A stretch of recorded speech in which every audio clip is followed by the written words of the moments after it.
La toccata de Bach, la toccata et fugue, c'est un morceau à connaître pour tous les pianistes et c'est un excellent morceau pour faire travailler ta main droite. Ce morceau se compose en fait de une note à ta main gauche, on va faire la main gauche, toujours la même, et ta main droite, elle va tricoter bien comme il faut. Ce genre de tricotage.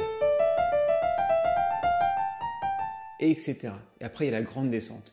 Tu verras que c'est pas si compliqué que ça quand tu as le bon doigté et ça te permet de commencer un peu à délier tes mains et puis de jouer ce morceau qui est très connu et qui impressionne toujours. Tu verras que si tu joues auprès de tes proches, eh ben ils vont se dire waouh, tu sais jouer du Bach quand même.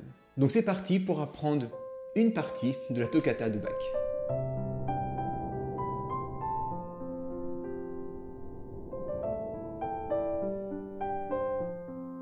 Tu vois que ça tricote pas mal, mais il y a quand même une structure récurrente qui permet de l'apprendre rapidement, même sans avoir une partition sous les yeux. Donc au début, on a ça.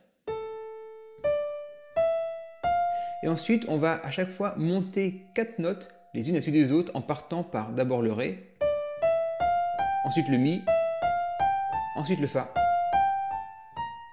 Tu vois, je te le refais lentement. Les 3 notes, puis les 4. 1, 2, 3, 4. 1, 2, 3, 4. 1, 2, 3, 4. Toujours avec le même doigté. 1, 2, 3, 4. 1, 2, 3, 4. 1, 2, 3, 4. Et quand on est là, on va faire ça.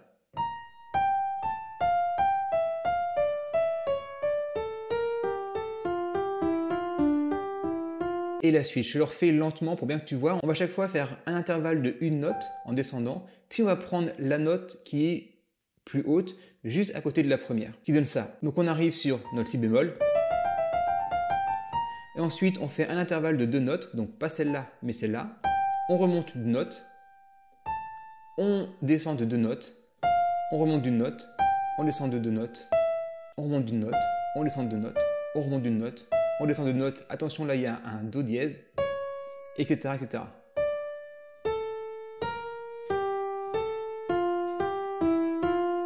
Là par contre, subtilité, on a 2 notes d'écart, une note,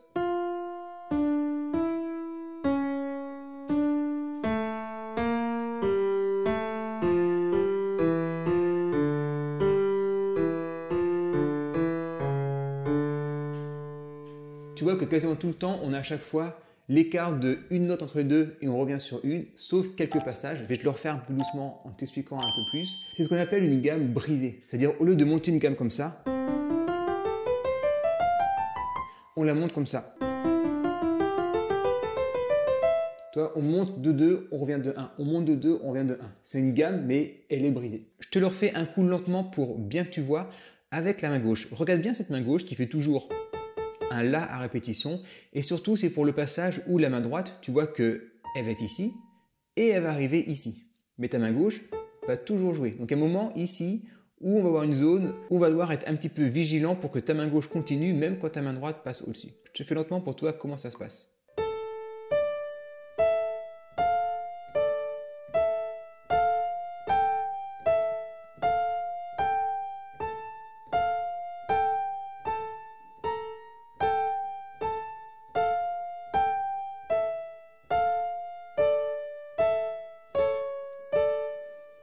Donc là, ce que je peux faire, c'est moi je joue aussi avec la main droite sur le La. Même si j'enfonce avec la main gauche, pour pas que ça casse le dynamisme de la main, je vais quand même jouer dessus.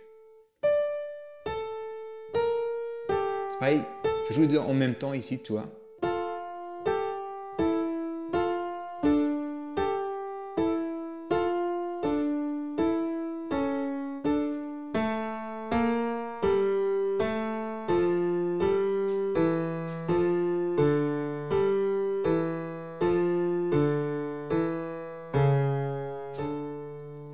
Et c'est pas évident parce que tes mains sont croisées forcément, donc ça va un peu perturber ton cerveau, ton indépendance. Et c'est très bon aussi de travailler ça dans des situations un peu inconfortables, tu vois, un peu atypiques. Commence déjà très doucement le temps que tu mémorises par cœur les notes, parce que tu n'auras pas le temps de les chercher, ça va vite. Une fois que tu connais les notes par cœur, eh ben, tu pourras petit à petit augmenter le tempo. Tu peux jouer avec un métronome, c'est toujours bien parce qu'il y a plein de passages où tu vas peut-être un peu ralentir, donc le métronome te permet d'être sûr de toujours filer droit. Et puis petit à petit, tu vas l'avoir sous les doigts grâce à la répétition et à la régularité. Je te rappelle que tu as ma formation Le Piloteur sur mon site pour te délier les doigts. Je te mets ici une vidéo qui peut être très utile. Ce sont les 5 erreurs qui t'empêchent de progresser au piano. 5 choses que tu fais et qui vont bloquer ton apprentissage. On voit tout ici, c'est quoi les 5 et bien sûr comment arriver à contourner ces erreurs ou à les résorber. Je te souhaite une excellente journée, je te dis à très bientôt.